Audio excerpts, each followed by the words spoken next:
3, 2, 1. Welcome to Real Hospitality Live. I am so excited to talk to John Reese today because there are so many people in the world now who are coaches for everything. Everybody's a coach. There's a level of coach because you read a book about something, and then there's a level of mastery from somebody who's been in a business, mastered, learned, and wants to share what they know from 30 years of working in the hospitality industry. John Reese, my guest today, is the owner of Table 9 Coaching, has worked with the Four Seasons, Earls, Oak Bay, also has worked with, you were the VP of Truffles and Chief Operating Officer, and is also a partner in Trading Post Brewing in Langley, British Columbia. Welcome, John. We've been excited to do this for a long time. In the last couple of days, we're almost giddy about it. How are you? Well, I'm great. Thanks for having me. And boy, listening to those lovely little accolades you threw out there, and it makes me laugh. I've been doing this for 30 plus years, and I'm still able to smile. So that's a good thing. Yeah, well, exactly. I mean, the comment about coaching, really, I mean, everybody's a coach, but not everybody gets the opportunity to talk to a man like you about your experience and to get your approach and your mentorship. I mean, you've got Table 9 now. What are you doing with that? Like, let's talk about how. Yeah, I'm coming up about 4 years of coaching, and it's sort of, I think it stemmed from just something deep inside of me that said, you know what, there's a lot of people in our industry who could really benefit from a coach. And it's something that throughout my career, my leadership position, it was the aspect of my work that I enjoyed the most. It's where I saw the results come for the businesses that I was leading. It was the most rewarding with regard to seeing younger managers grow and progress and really realize their potential. So it's been something that was bubbling around in me for a long time. So I took the plunge, like I said, about almost 4 years ago, and been absolutely loving it. So in terms of what I do with Table 9, I am Table 9. I'm a one-man show. I keep it very simple for a reason. I like to work with people, so that's the primary way that I engage the market. So one-on-one coaching with small to medium-sized business owners, entrepreneurs, primarily within hospitality, food and beverage, yes, but also tourism, wine, craft beer, whatever it is. I also work with other companies outside of the industry as well. But engaging owners one-on-one, and they usually come to me for two reasons. Sadly, the most common reason is, I'm tired, I'm burnt out, I've been doing this for 5 years, I'm not moving ahead, I'm stuck, help. Right. So that's a lot of what I do, just to really work one-on-one with that individual and really see if we can get them back on track, give them some hope, reignite some passion, and make them feel good about being involved in their business again. The other group of people that I work with is, I've got this great idea, I'm so fired up, help me bring this to life. Right. So I get a bit of both, and they're both equally rewarding. So the people who have lost their passion, I've been dying to have this conversation with somebody for the last few months, actually. Yeah. Great. This is, I mean, we can talk frankly that this is a tough industry to be in. It's long hours. It kicks shit out of you. It's hard on your family. It's hard on your bank account. Somebody who's been has gone the 12 rounds and is not sure that they've got another round in them. I mean, what are some things that you work with them on? Well, of course, and you're right. My feeling is that this is an incredibly tough business. Some of it we do to ourselves. Right. Some of it's just the nature of the way things have always been done, and that isn't always the right way. But it really is an individual thing. So I provide the objective third party, the sounding board, the shoulder to cry on. I can relate to the individuals based upon my technical knowledge of the business. So we can get into more of that, but it's really about working with the person first and foremost. So Coaching is, yes, and there's a lot of coaches out there, which I always hesitate to call myself something, but I do like coach better than business coach better than consultant. But I like to really, you ask a lot of questions in coaching and you do a lot of listening. And most people are just thrilled to be able to have that forum or that venue within which to communicate from deep within them and just throw it all out on the table without impunity or with impunity, without judgment, and slowly, work. I think most people know what it is that they want to do and where they want to go. It's just working with them and help them come to that big yes in their lives, giving them permission to do what they already know that they need to do. Well, and that's part of it too. I mean, oftentimes the answers are already within us. We don't have somebody who we can say these things out loud Right. to, or Right. or admit that maybe these are the things that we have that we've not been working on or afraid to work Exactly. on, right? Yeah. So that's helpful. I mean, so some of the other stuff that you and I have talked about too is helping organizations, how to set the table, and Yeah. not literally, but Yeah. how to set the table in their business, and doing planning and things like that. I mean, those are key elements, even though everything changes, For sure. as we go. But what are some things that you would work with a restaurateur? Absolutely. So I have set many tables in my career, as have every other professional out there. But in addition to working with the individual, what I really find that we often will come down to, or come back to, just really needing to provide some sort of direction, vision. That vision, again, along with the passion, may have been lost along the way. So it's often going back to ground zero. And that might be a company that's 25 years old, or it might be a brand new startup. But I work with really working with making sure that people are clear on what their vision is, and that everybody within the organization is aligned with that and bought in. So let's establish your vision. Let's reinvigorate your core values and make sure that everything that we do is based upon your core values.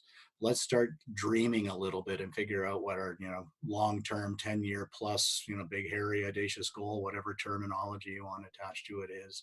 Right. And then let's start working backwards and putting plans in place and strategy in a very simple way that's going to allow you to get there. So it's about vision, structure, goals, discipline, and leading to results. And that's basically what I try to do with it, both individual owners or with leadership teams. So in working with somebody, or working with a group, so you work with them for a period of time, and then there's follow-up and accountability. Yes. That goes with that always, I'm sure. Yeah. Accountability is everything, as you know. Not only, and most accountability or the most important accountability is our accountability to ourselves, holding ourselves accountable to what we commit to, but also as a group. So when initially there's a bit more focused engagement. It might be 2-3 day sessions. It might be a day, and then we take a 30-day break, and then another day, and we just really work to crystallize that vision. And then annually we do an annual 1-year plan or set annual goals, and then quarterly I work with them in establishing quarterly goals. Again, very simple, top 3 to 7 priorities. Let's not make this complicated. It's not a 50-page strategy document. It's about how do we get an entrepreneur or small medium-sized business owner working with a structure that allows them to identify the top priorities, gives them the tools to get there, and then follows up on an ongoing basis to measure that accountability throughout the organization. So it's accountability is everything. Measurement is everything too. So if we're not measuring what we're doing, generally speaking, in the mayhem, especially of food and beverage and hospitality as a whole, we forget our priorities very quickly. We get distracted. We get distracted by bright and shiny new things. We get distracted by the chaos of the daily. Well, we're going to talk about bright and shiny new things in a minute. Yeah, I know. Hey, I'm guilty as charged, but really it's just looking at an organization and just putting down a very simple structure that they can follow, adopt, that's not going to get dusty on the shelf and disappear, and we maintain momentum. We keep on building that inertia, and we start off annually, moved to quarterly, and I help facilitate those meetings. Annually can be 2-day sessions, or they can be a little bit shorter. Quarterly, they're 1-day sessions, typically 6 to 8 hours, where we get the team together and we establish top priorities and for the business as a whole, and then for individual units or departments, and then everyone sees exactly what everyone else is doing, where we're going, who's who in the zoo, where the accountabilities lie, and off they go.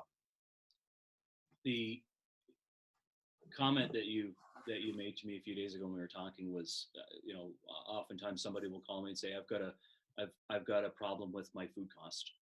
Yeah. And come to find out that it has nothing to do with the food cost. Yeah. I mean, yeah, we can look at those numbers and say, oh yeah, well, this is what it is. But the thing that triggered that memory actually for me was having systems and structures in place. I mean, the one thing that I learned from working with large groups and chain restaurants is those structures are in place, which is why these people are all still in business. And the thing that I've learned about small operations is none of those structures are in place. And that's why they have a lot of problems. Yeah, you're chasing your tail. Yeah, for sure. Yeah, it's interesting. And again, it depends very much on the individual, and it's purely a case-by-case basis. And that's the way I look at the business. I don't have a rigid formula that I just plop onto people, and there's no one-stop solution. But generally speaking, you're right. When I get a call from somebody and I go and meet with them, they might be, apart from the people we talked about earlier who are much more on the one-on-one personal side of things, a lot of people will come at me with very technical issues that they want to solve, right? Oh, good, you're a consultant. You can come and help me with my food cost. And I go, yeah, that's lovely.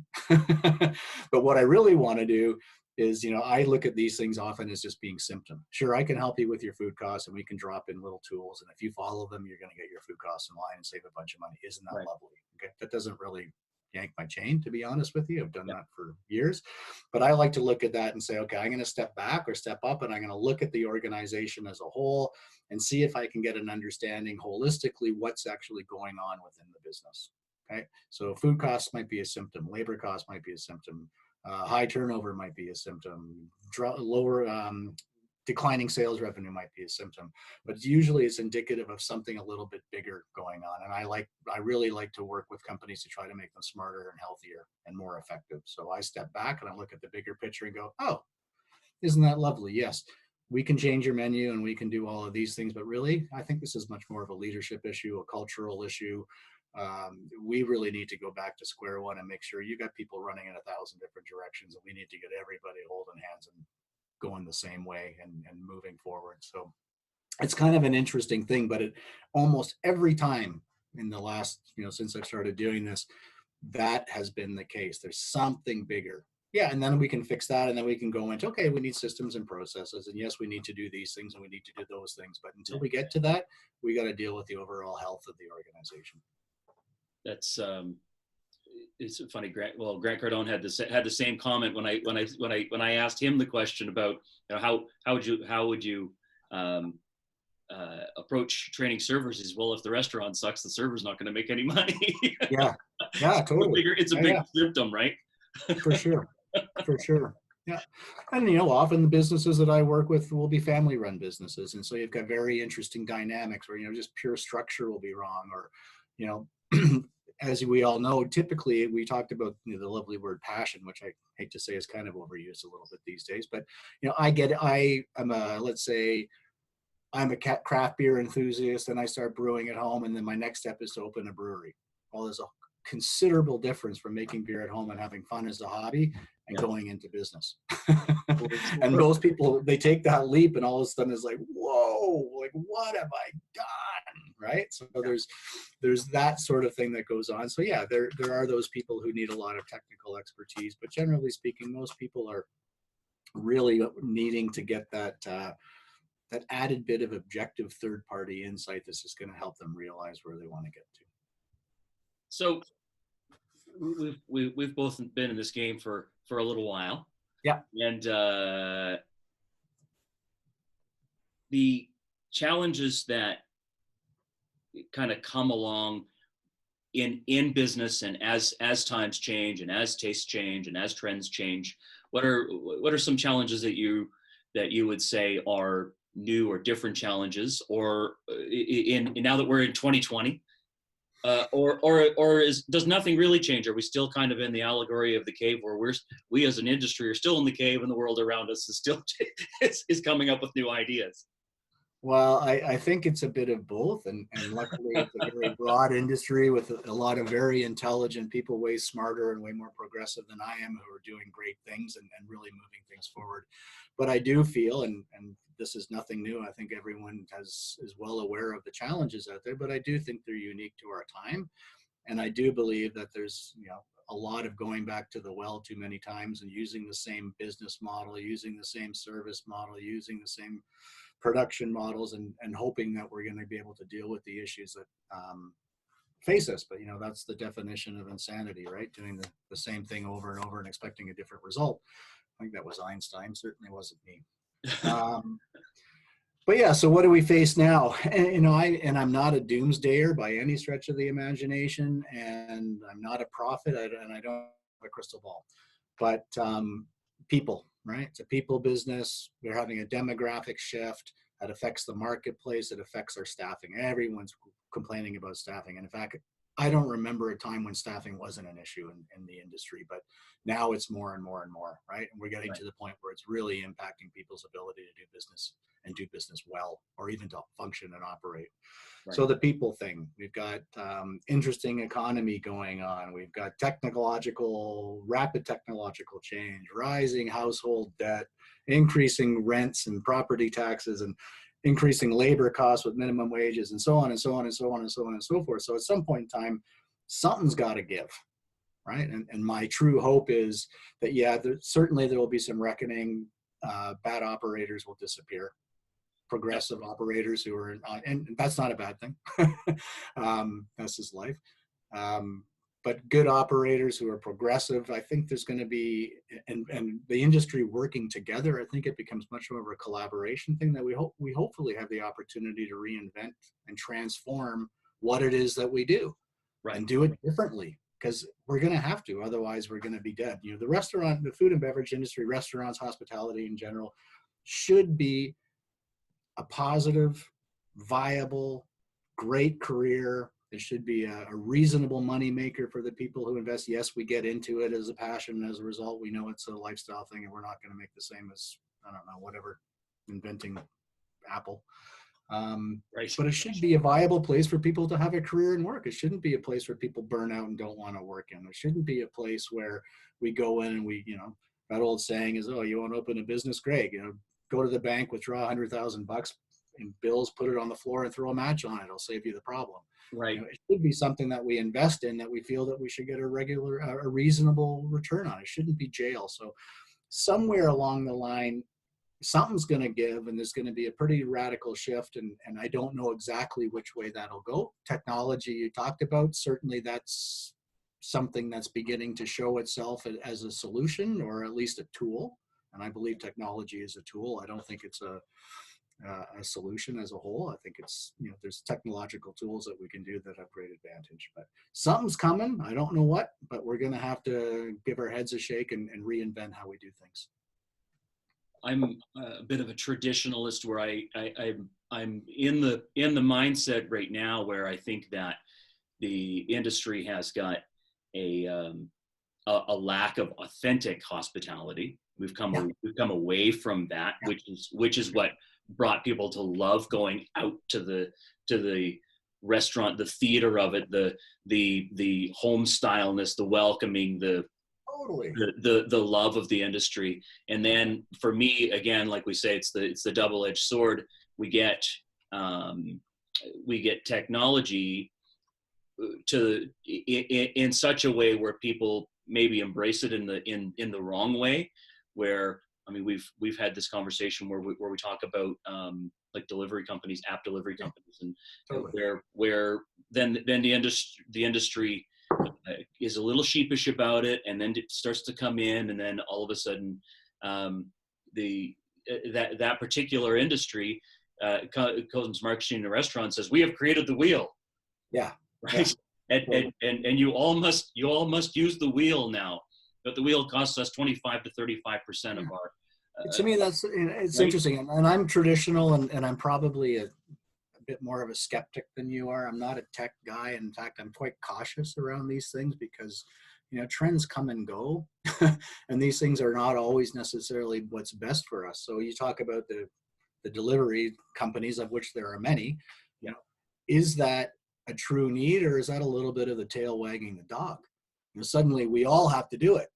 Well, 10 years ago we didn't have to do it, and maybe we were better off for that. I like going to a restaurant. I like going, even when I'm on my own, which I travel a lot, I'm on my own a lot. I like going to a restaurant. I like seeing people. I like seeing what's going on, but I don't always like seeing, 10 guys lined up the door with insulated bags waiting to pick up orders. I just find that, to me, just very unsettling. So yeah, I get it, and I'm not poo-pooing it. Yeah. And the ghost kitchen thing, and I totally understand where that's coming from, but I don't know that that's a lasting solution to what ails us in hospitality. Well, and every man and his dog wants to bring up the ghost kitchen, and my thought process on that is when David Chang from Momofuku did it, tried it, invested a bunch of money in it. He's a very successful man with a lot of successful people working with him and a ton of money. And he said, you know what? We're not doing it until we're not gonna look at it again. We're shutting it down. We're not gonna do it until it somehow becomes a more viable option. He says it just doesn't make sense. And it looks good on paper, but at the end of the day, kind of coming back to maybe the traditionalist conversation, it doesn't necessarily make sense. I mean, for me, I'm also the guy who is more than happy to pick up the phone and call, the local pizza shop or the local Indian restaurant, and and talk to the owner and say, hey, what's good? Can you tell me what's going? Is this fresh, or or let's talk. Is this, do you find that to be spicy, or right? Yeah, right. Then that's not a technological conversation you can have, right? Yeah. So, and you're absolutely right. So in terms of these trends and what the answers are to them and where I think it's going, well, there's no mystery. We've seen all the TV shows on the Food Network and the Gordon Ramsays yelling and screaming and what their solutions are. But still, in my view, we're going to continue to see, and I hope, the proliferation of smaller footprint, more focused concepts. The cool burger joint, the Neapolitan pizza joint, the counter service as opposed to full service. There's going to be a lot of that type of thing. And I think that's a great trend. And again, I don't know how viable those businesses are. Probably market to market, it's going to be a little bit different based upon rent and costs and all that sort of stuff. But I love seeing that as opposed to the concepts with the massive menus trying to do everything and be all things to all people. That's just not feasible financially and otherwise, and given the challenges that we're facing. But I love seeing that trend. Do I think that technology has a place? Yeah, certainly we're going to see technology in the quick serve and some of the fast casual, and there's going to be outsourcing of products more being brought in, and hopefully they're going to be of good quality that we can get a great sauce made because I don't have the talent in my kitchen to make a real demi-glace. I can buy in a great demi Right. And I think those are all good things, and those are all good trends, and they're real solutions to the challenges that we face. But some of the stuff that's going on, I question the sustainability of it and where it's going. So when we look at other trends, it's personalized service is a trend, right? It's what's happening out there. The backlash is, no, I'm actually, like you were saying, I want more personalized service. Yeah. I don't want to just drop on my phone. Sometimes that's really convenient, but yeah, I'd like to pop in, and even if it's picking up a takeout order or talking to the phone, I want to be recognized as an individual. I don't just want to be an order coming from a device into a computer and coming on my doorstep. Right. So the personalized service thing is very important. Other trends that we're going to see continue is, we all thought that we could differentiate ourselves and by being green warriors and really working towards sustainability within the food and beverage industry. And I love that. I've been a leader in it in the markets that I've worked in. We continue to do it within Trading Post Brewing, but that's not a point of differentiation anymore. It's a basic expectation. So we need to continue to drive those things forward. And there's so many people doing such great work around that sort of stuff, like Renee Redzepi and Noma. I just came across something and can't remember what it's called. And I don't speak Danish, so it's MAD, MOD, which means food.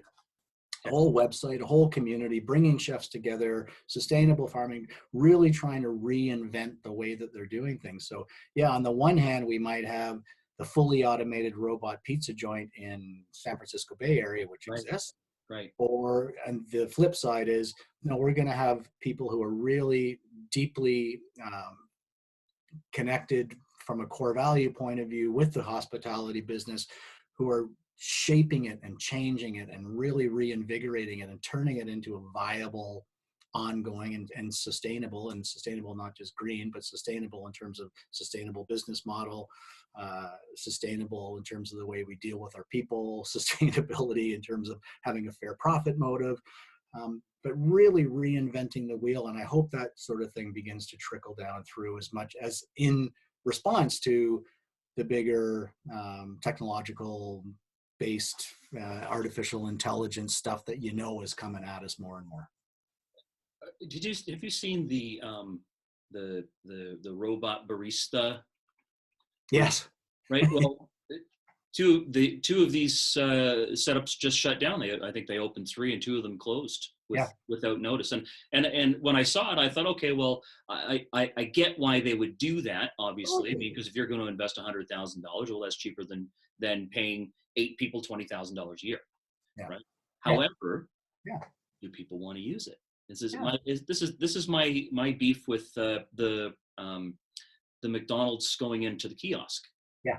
Right. And it sounds like a great idea, and you can go in and kind of take your time and ring in whatever you want, but it takes 15 to 20 minutes to get your order. But it never used to. So my thing is, I don't understand why it takes longer for me to receive my order after I've rung it in than it did when I spoke to, Mary Jane, the 16-year-old, who had a job doing this and would actually take the opportunity to upsell me. But these are all very natural and very innovative responses to the challenges that we all face, right? So we talked about the increasing labor costs, minimum wages, and I don't think those things are necessarily bad in and of themselves. Okay, I'm not going to be a hospitality warrior and say, screw that, and let's have low minimum wages. I think we need to pay our people well. That's one of the problems that we have with retention in our industry, and amongst other things. But yeah, so that makes sense. You can't find the people. You want more consistency. When you find the people, you have to pay them more. They're not reliable. A machine can make a latte much more consistently than all the training that I'm trying to do with individual baristas, because it's an art and it's very hard to do. So those are all very natural reactions. But yeah, at some point in time, people are going to go, well, where's the experience? Right. Where's the overall, like, I go to a coffee joint because I want the whole thing. I want to wait in line. I want to hear the buzz. I want to smell the smells. I want to talk to a person, so those are all good. Yeah, sure. I'll do other stuff too. And as an aside, speaking about coffee, I just happened to look at the newspaper this morning, and Starbucks is now opening up locations. I know the one in Toronto in particular, pickup only. Right. No cafe, no seating. Right. So it's a spot, smaller footprint because of the huge cost of rent and property tax and all the other triple net expenses you paid. So all for mobile orders and people just coming in to go.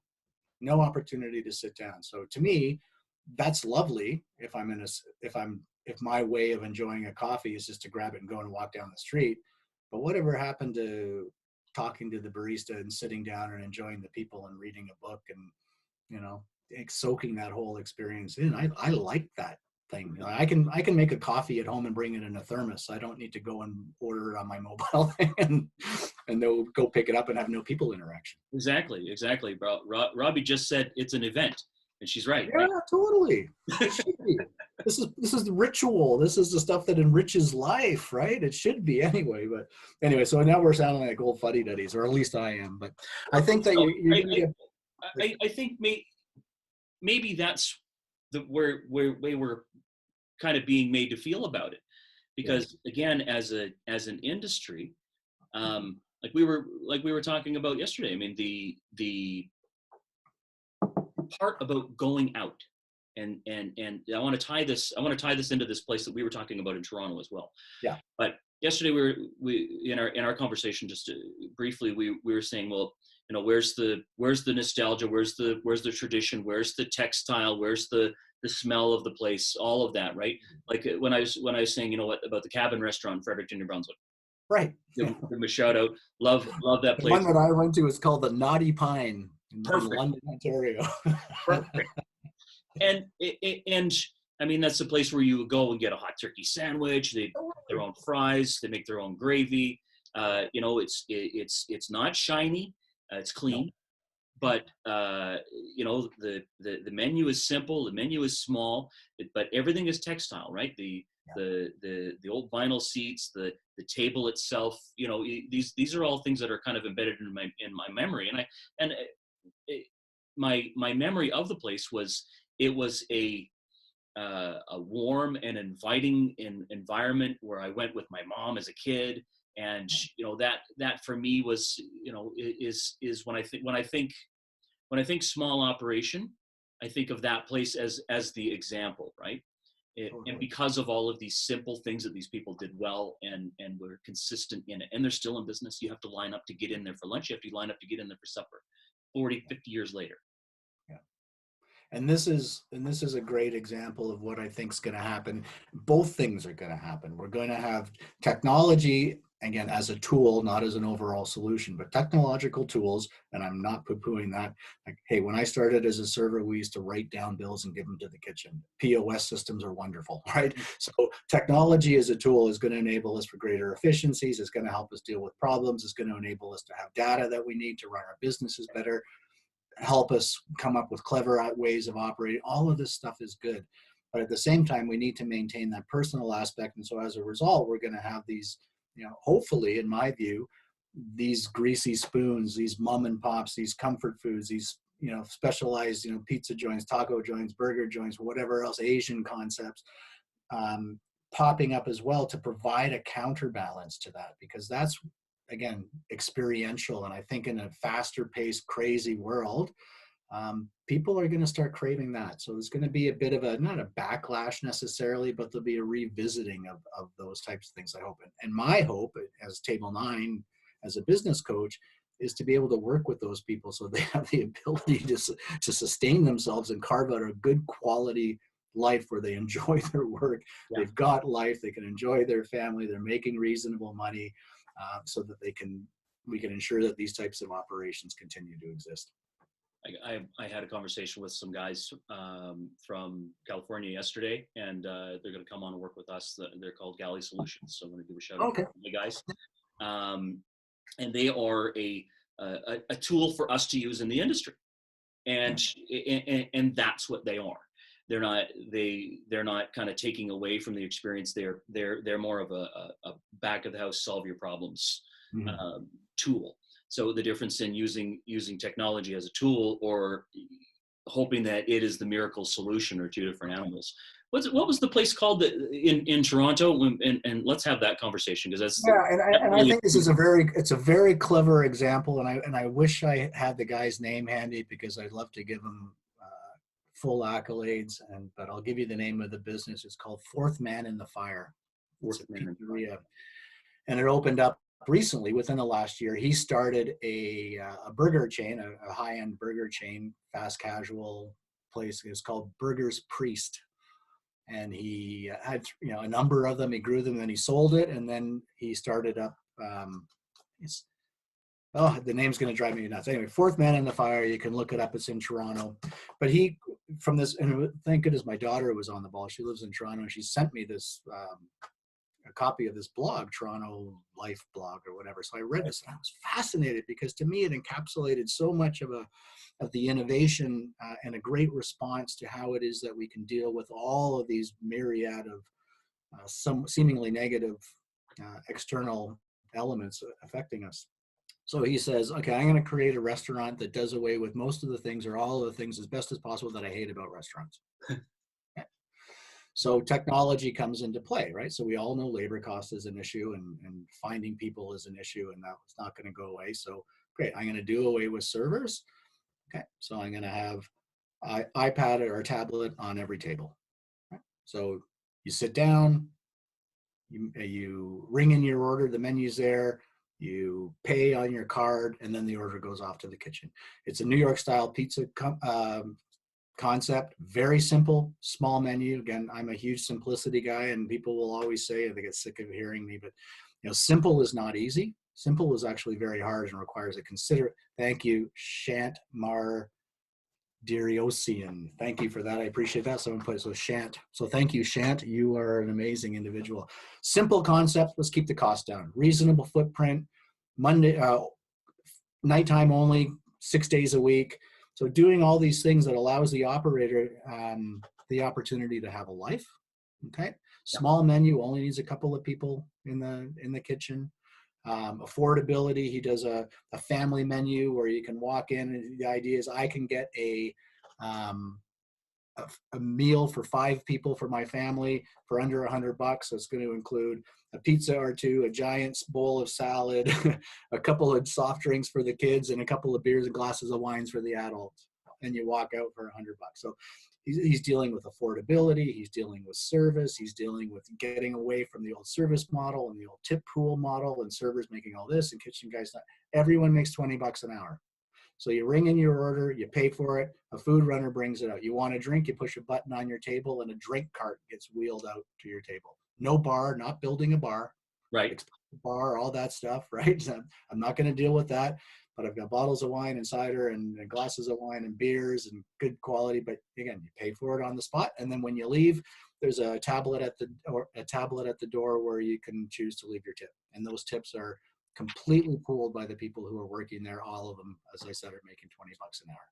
Right. So trying to come up with some sort of equality in service. So he's very, and from a very innovative point of view, trying to address a lot of these issues and being bold enough to put that forward. I have no idea how successful it is. I didn't get a chance to go there when I was there in the fall, but I will. But man, this is amazing. So Fourth Man in the Fire Pizzeria in Toronto. And what a clever, innovative fellow. Still keeping a place where people want to go, community, experience, but helping to deal with the cost issues, the people issues, the lifestyle issues, all of those things that impact us in the hospitality business. So hats off. Well, and I agree. Hats off on the innovation and the pioneering and all of that.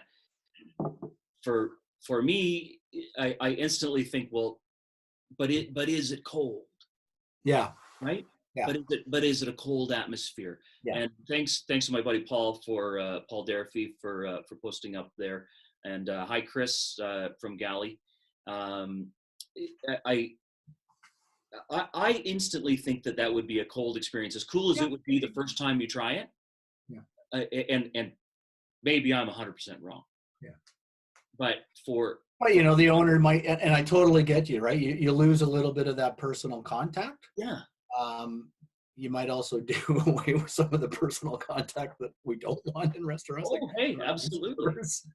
But maybe that's the owner operator is on the floor as a host talking with people, right? Maybe that's where that level of interaction comes. But yeah, you're right. It could very quickly default into a very cold mechanical sort of thing. So is the solution truly there? I don't know, but I love the thinking around it and say, okay, and this is what we're going to have to do. It's very not fully automated, but how do we respond to these very real challenges, and how do we give birth to a new way or a transformational way of looking at how we operate? And I don't think there's a perfect solution by any means, but we got to keep on trying. I instantly think right back to our conversation a minute ago about the event of going to a Starbucks or the coffee shop and having all of that as part of as part of the event, as Robbie said, part of the experience. It instantly just kind of sucks the heat out of it for me. Yeah. Curious as I am, and being a cheap Scotsman, I am more than happy to save some money. I love that. However, I feel like it would be cool the first time to check it out, and then after that, I'd be like, it's just it's not there. But the other time, Jason, you and I have to meet in Toronto and go on a date. You know what? It's a date. I would love. I haven't, like I said, I haven't experienced it. I'm a cheap drunk. I'm like two beers and I'm down for the count. So Sounds great. Nothing like a cheap date. You love that. I'm paying. Robbie says it's true. She's confirming. It's true, she says. Is that why you have how many kids? 4 kids? Yep, that's why. Yeah. But it's interesting. It's an interesting discussion. So there's the technology thing. There's that whole thing. There's the sustainability and the local farmers and the ingredients and social. But I think there's something else bubbling up as well, and in terms of not only sustainability and all that great impact. I think the hospitality business has sort of been given the shaft, and I don't know why. My parents thought I was crazy. When I told them 30 some odd years ago I wanted to go to culinary school, my dad's like, why don't you just cook at home and then get a real job and be a lawyer and make some money so you can enjoy the hobby? It's like, no, I'm going to follow my passion. Okay. I was supposed to be a lawyer. My sister ended up many times I thought that, God rest his soul, I thought my dad was actually right later on, but I stuck with maybe because I was just stubborn or whatever. But I think there's an opportunity. The hospitality business has always been kind of a second-class citizen in the viewpoint, certainly in WASPy. Amen. That's got to change. I think that the hospitality industry, given the sheer amount of revenue it generates within the world economy, the number of jobs that it does, even though we're short of people, the number of people who work in it, we have the power to create something meaningful for the people who work in it, and also be a force socially and within our communities. And I think that's going to be also an evolution. And we need to stop looking at it the old way. And I'm an old school guy at times, and my partners can be old school. And, it's always bottom line, top line, drive. But that's got to disappear. And it's continuing to erode as people are waking up a little bit or becoming woke. And I hate that too, but anyway, but there is an opportunity for us to really, as an industry, take leadership and make a positive impact. Our people who work in the business, it's a hard enough business. We shouldn't always, we know that mental health is an issue. We know that addiction is an issue. Right. Burnout, I get it. Personally, I've been there. I understand all these things. I've seen it. It doesn't have to be that way. And so we need to really have a paradigm shift about how we deal with people, what our expectations are, what our values are, what are we trying to get out of the business, because it should be a positive industry and a positive experience that should be life-giving and shouldn't be soul-sucking. Right? We have to reimagine this thing in its totality. Yes, technology can be a part of it, but there's so much opportunity, and so much of the old school thinking is still out there. Thank goodness, I'm the last of the boomers. I'm the last year of the boomers. I don't want to admit that, but I am. Okay, and everyone's crapping on the millennials. Great, get it, fully understood. They're a totally different breed in many ways. But this is the demographic shift that's happening. All of us old farts are going to be disappearing, and these are the people who are going to be running our economies, our companies, driving economics, leading our country, whether we like it or not. Right. There has to be a shift. And we're holding on to the old crap a little bit too long. And maybe that's because it's our demographic that has the money. But hey, let's reinvent this thing and create something that's meaningful, special, and has a positive impact in all aspects of our world. Amen. Don for Prime Minister. I couldn't agree with you more. One of the things, we're in Calgary. The minimum wage here is 15, and we're almost there in BC. I know the economy is in a bad way in Alberta right now, but I will tell you that there's a certain level of almost a garnered respect for retention, where. Yeah. So when you get your check as a service worker, and you can almost afford to buy groceries. Yeah. Whereas in other places, we're still at 11 and change in BC, right? Or back up. It's a little bit higher. I think it's graduating. I know there's another raise coming up, but anyway, and that's a huge argument. For sure, I get it from the business point of view. I'm a part owner of a business. I understand it affects my ability to hopefully get some return on my investment. Sure, of course. the challenge is with all these costs coming up, and the BC, the health tax was the big one, right? So the medical services plan, I don't know Yep. what the equivalent is elsewhere, OHIP, blah, blah, blah. Yeah. There used to be a premium that we all paid. We all paid whatever, $150 for a family a month or whatever to the government as a premium for our lovely healthcare system. Right. The new government, the recent government, current government has changed that and flipped it back so that employers pay for it. Oh yeah. Holy crap. Are you talking about, this was like, it added something in effect of 2% of sales revenue and additional costs. Yeah. To trading post last year. Okay, so you take that with, businesses, small businesses in particular can't afford to pay everything. So what do? Okay, we get smarter, we streamline, we innovate, we change our models, we get technologically savvy, we bring in new tools. But at some point in time, we have to, and we do, people are doing it slowly, we're passing on the cost to the customer, right? The business shouldn't pay, the customer should pay. Why should we already make next to nothing? Why should we make less than next to nothing or lose money and go belly up? So you pass things on to the customer, but there are limits to what the market will bear. So I think that, we have been getting, as consumers, been getting a really understated or undervalued understanding of what a meal should cost.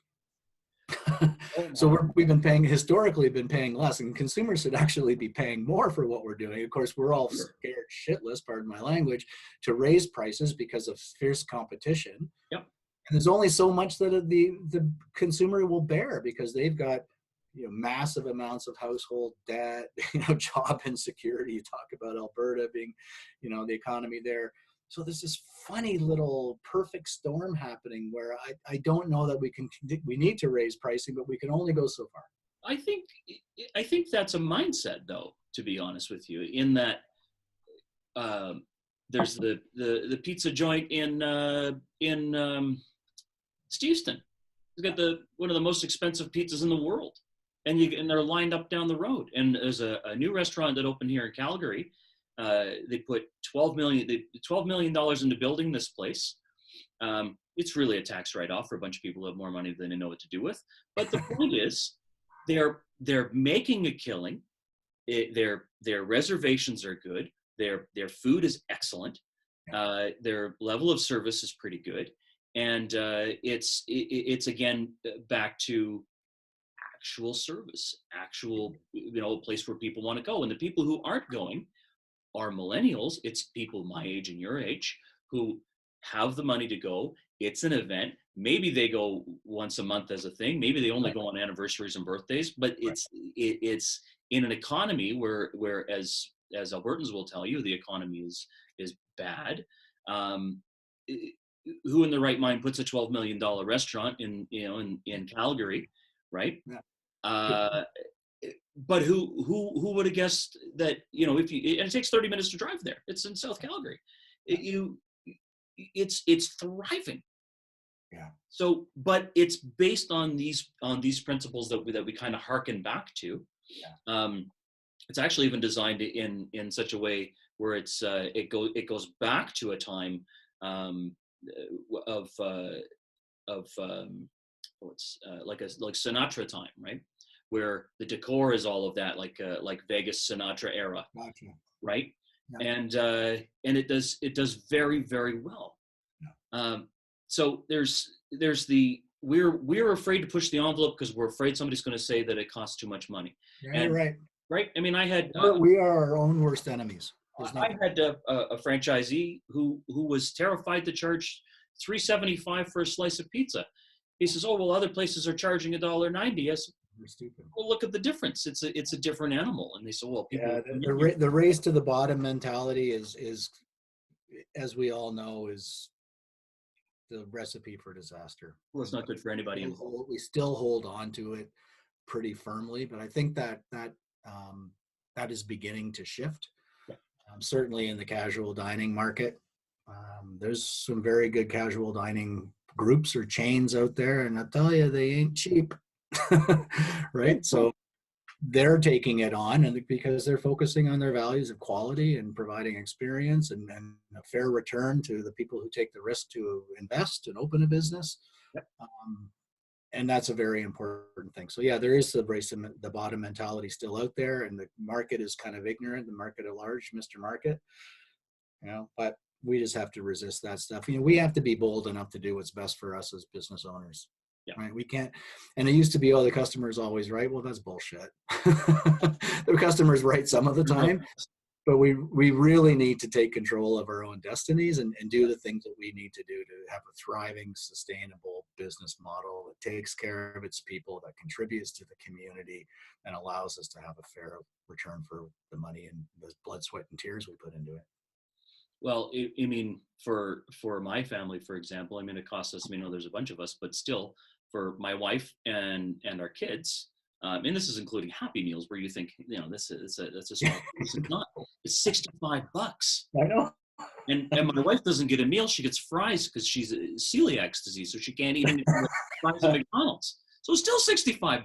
What's that, Rob? Oh, and she's vegan, so she's but. Well, good thing they don't use beef tallow in their French fries anymore. No, not in Canada. Although it sure tasted good when they did.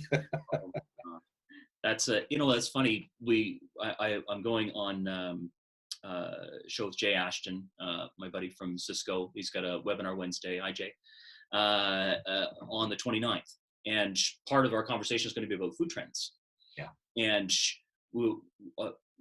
let's talk about beef tallow right now, because these foods that we grew up to love are not the same animal anymore, literally. No. Right?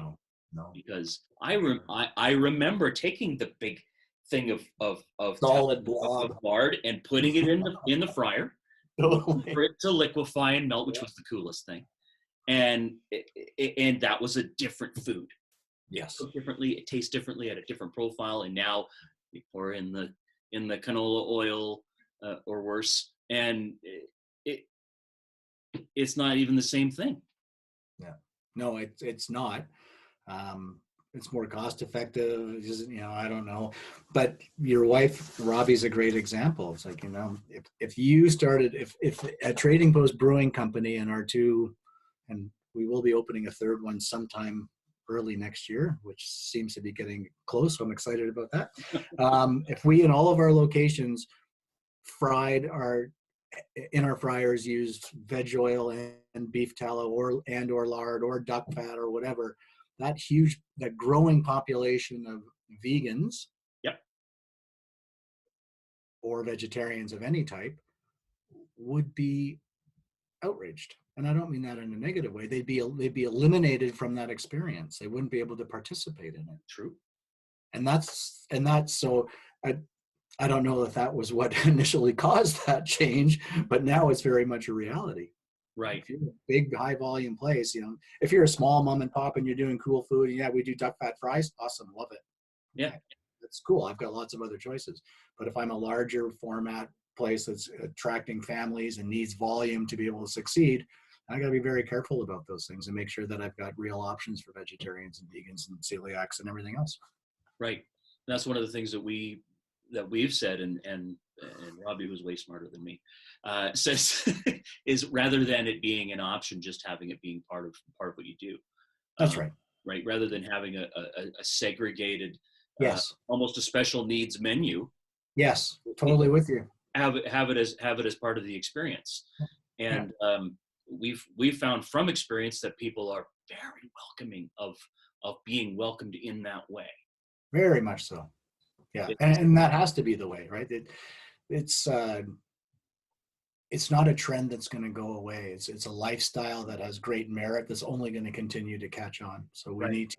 Yeah, it's not here, let me give you your vegan menu. It's you're right. It's all of this is brought through in your regular food program, and it's a part of it, and you have to take it seriously. It's not, here's a pasta with some vegetables in it. Those days are gone. Salad. And I think that I can't read that, Rob.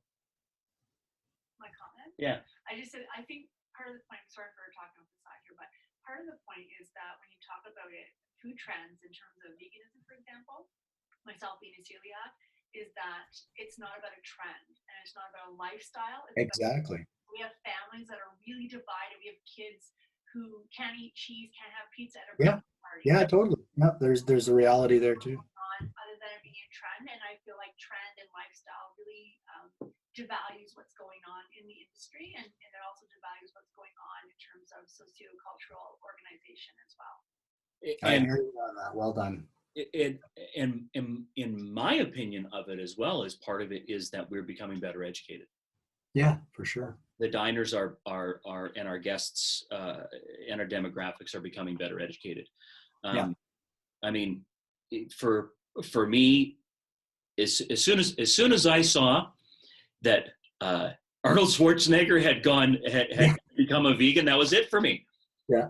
I mean, not that I'm a vegan, but I'm trying a little harder. Yeah, I'm with you. I'm going to tell you, when Arnold Schwarzenegger comes on and says, "This is the way it's got to go," and if Arnold Schwarzenegger is your spokesman to get me to be more accepting, and for him to say, well, it's not about being a macho anymore, it's about being educated. I mean, oh my God, who else are you going to get to Totally. It's not only about our health, but it's about the planet. You know, we're all beginning to realize, and more information is coming out about the negative impact of industrial agriculture and feedlots, and, you know, burning down the Amazon for more bloody cows. And so we get that. So going back to that whole notion of price too, this is a great example. And, you know, people have this expectation that restaurant meals should be, you know, where they should be in terms of price, affordable. Oh, it's more expensive than a grocery store. How dare you? Yeah, no kidding. But look at the cost of meat, what we pay for meat compared to what we paid for meat 100 years ago. There was an expectation back then that it was an expensive thing and it was a luxury.